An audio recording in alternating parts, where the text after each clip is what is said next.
Hear us, O Lord, have mercy upon us. Statio at St Marcum. The Roman pilgrimage today leads the faithful to the basilica of St Mark the Evangelista al Campidoglio, standing near the Capitoline Hill and the ancient Forum.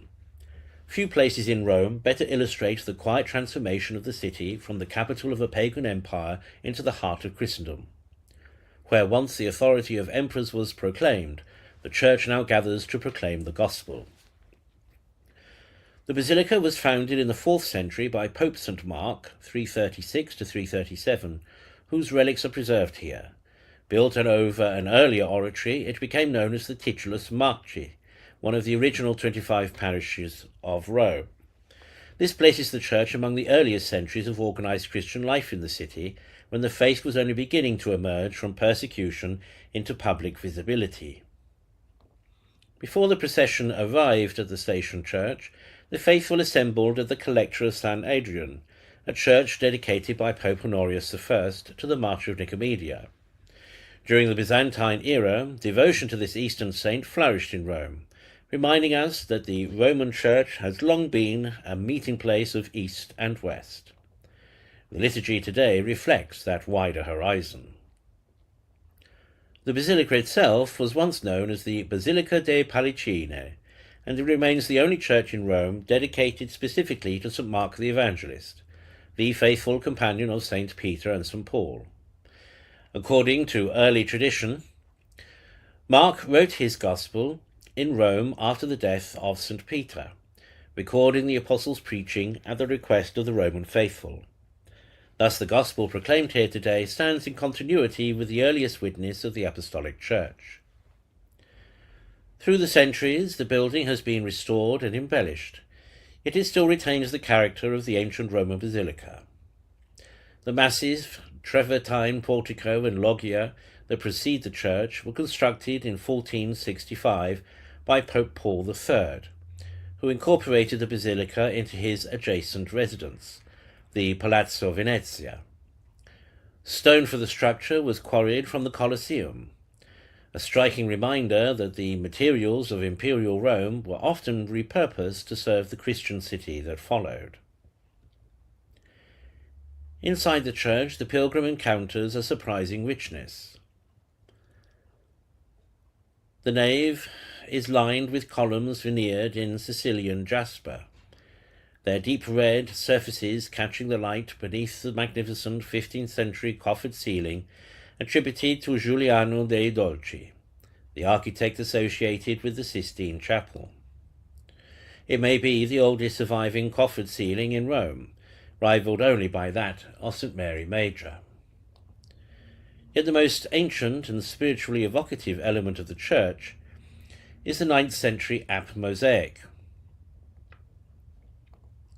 created during the restoration of the basilica under Pope Gregory IV, after a devastating flood. In the centre stands Christ in majesty, giving a blessing in the Greek manner, surrounded by saints.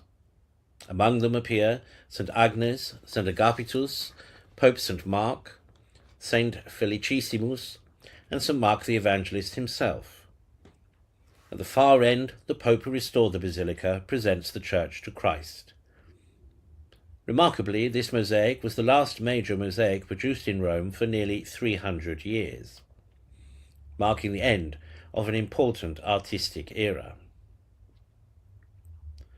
Beneath the sanctuary lies the crypt of Gregory IV, where relics are preserved, including those of the Persian martyrs Saints Abdon and Sennen, who are said to have suffered in the Colosseum, and relics associated with the Holy Innocents slain by Herod. The basilica also contains the body of Pope St Mark, linking the place directly to the early centuries of the Church. All these elements surround the pilgrim as the liturgy of the day unfolds. The readings tell the story of Naaman the Syrian, a powerful commander afflicted with leprosy. When the prophet Elisha instructs him to wash in the Jordan, Naaman initially refuses. Why should a man of his rank humble himself in such modest waters? Were not the rivers of Damascus greater? Yet healing comes precisely through obedience to that humble command. For the catechumens preparing for baptism, this lesson was unmistakable. To be healed of the leprosy of sin, they must abandon the rivers of Damascus, the attractions of their former life, and descend into the humble waters of baptism. The Station Church itself echoes that lesson. St Marco stands in one of the most prestigious areas of ancient Rome, yet the basilica proclaims a very different kind of greatness. Outside lie the monuments of imperial ambition. Inside, the church quietly proclaims the victory of Christ, preserved through the witness of the apostles and their disciples. The figure of St Mark the Evangelist is especially fitting here. He was not one of the 12, nor did he hold the prominence of Peter or Paul. Yet he faithfully recorded the apostolic preaching and ensured that the gospel would endure long after the apostles themselves had gone to martyrdom. The basilica dedicated to him, therefore, becomes a lesson in humility.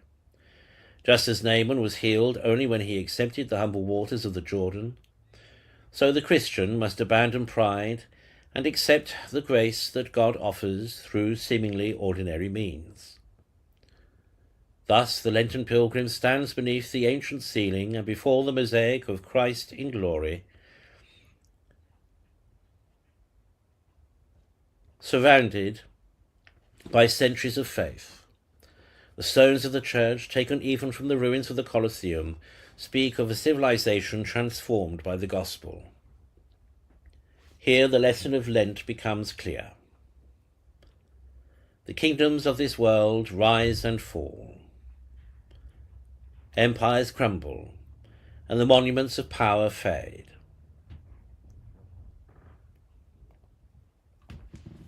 But the humble gospel preached by the apostles endures.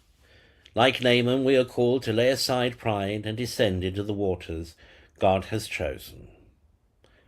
For it is there, in humility and obedience and faith, that the soul is cleansed and the kingdom of God truly begins.